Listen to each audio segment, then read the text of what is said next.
Internet বন্ধ করে গণহত্যার মাস্টারমাইন্ডকে জানা গেল।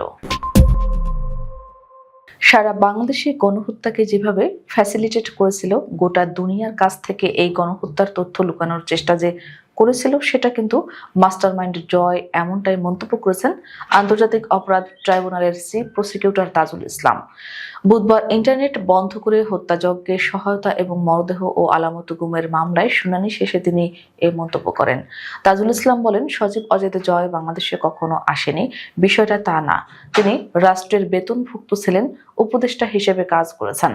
তিনি আইসিটির অ্যাডভাইজার ছিলেন এবং আইসিটি মন্ত্রণালয় বাংলাদেশের গণহত্যাকে আড়াল করার জন্য ইন্টারনেট বন্ধ করে সারা বাংলাদেশে গণহত্যাকে যেভাবে ফ্যাসিলিটেট করেছিল, গোটা দুনিয়ার কাছ থেকে এই গণহত্যার তথ্য লুকানোর চেষ্টা যে করেছিল, সেটার মাস্টারমাইন্ড কিন্তু জয়। সেটা বাংলাদেশে থেকে বাস্তবায়ন করেছিল জুনায়েদ আহমেদ পলক। চিফ প্রসিকিউটর বলেন, জয়ের বিচার আন্তর্জাতিক অপরাধ ট্রাইব্যুনাল আইনি হবে, তার বিরুদ্ধে অকাট্য প্রমাণ আছে। এদিকে আনুষ্ঠানিক বিচার প্রক্রিয়া শুরুর আগে বিদেশি আইনজীবী নিয়োগ চেয়ে ট্রাইব্যুনালে আবেদন করেছেন সাবেক আইনমন্ত্রী আনিসুল হক ও সালমান এফ রহমান। যুক্তরাজ্য থেকে দুজন আইনজীবী আনতে বুধবার ট্রাইব্যুনালে পৃথক দুটি আবেদন করেন তারা। চিফ প্রসিকিউটর বলেন, বিদেশি আইনজীবী নিয়োগের সুযোগ রয়েছে, তবে সেটি আইনি শর্ত সাপেক্ষে। এদিকে আরেক মামলায় সজীব অজেদ জয়কে হাজির হতে পত্রিকায় বিজ্ঞপ্তি দেওয়ার নির্দেশ দিয়েছেন ট্রাইব্যুনাল।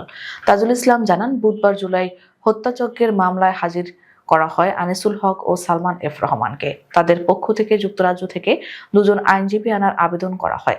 এই মামলার অভিযোগ গঠনে শুনানির দিন ধার্য করা হয়েছে 17 ডিসেম্বর। এদিন ইন্টারনেট বন্ধ করে হত্যাযজ্ঞে সহায়তা এবং মরদেহ ও আলামত গুমের মামলায় হাজির করা হয় সাবেক আইসিটি প্রতিমন্ত্রী জুনায়েদ আহমেদ পলককে।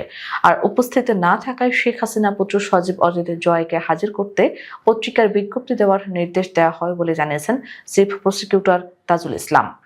এদিকে জুলাই গণ অভ্যুত্থানের প্রথম শহীদ আবু সাইদ হত্যা মামলায় সাক্ষ্য দিয়েছে আরো দুজন। এ নিয়ে মামলায় সাক্ষ্য দিলেন 24 জন। প্রসঙ্গত, জুলাই আগস্টের গণ অভ্যুত্থানের সময় হত্যাযজ্ঞের ঘটনায় দায়ের করা মামলায় সাবেক প্রধানমন্ত্রী শেখ হাসিনার ছেলে সজীব অজেদ জয়ের বিরুদ্ধে গ্রেপ্তারি পরোয়ানা জারি করেছেন আন্তর্জাতিক অপরাধ ট্রাইব্যুনাল। বৃহস্পতিবার ট্রাইব্যুনাল সূত্রে এ তথ্য জানা গেছে। এর আগে বৈষম্য বিরোধী ছাত্র জনতার আন্দোলনে সংঘটিত মানবতা বিরোধী অপরাধের মামলায় ক্ষমতাচ্যুত প্রধানমন্ত্রী শেখ হাসিনার ছেলে সজীব অজেদ জয় সহ 4 জনের বিরুদ্ধে তদন্ত প্রতিবেদন হাতে পেয়েছে আন্তর্জাতিক অপরাধ ট্রাইব্যুনালের প্রসিকিউশন। বুধবার রাতে prosecutor Gazi M H Tamim এই তথ্য নিশ্চিত করেন। জুলাই গণ অভ্যুত্থানে সংঘটিত মানবতা বিরোধী অপরাধের অভিযোগে দীর্ঘ তদন্ত শেষে এই প্রতিবেদন জমা দেয় তদন্ত সংস্থা। মামলার অপর 3 আসামি হলেন সাবেক আইনমন্ত্রী আনিসুল হক, সাবেক প্রধানমন্ত্রীর উপদেষ্টা সালমান এফ রহমান এবং সাবেক আইসিটি প্রতিমন্ত্রী জুনায়েদ আহমেদ পলক।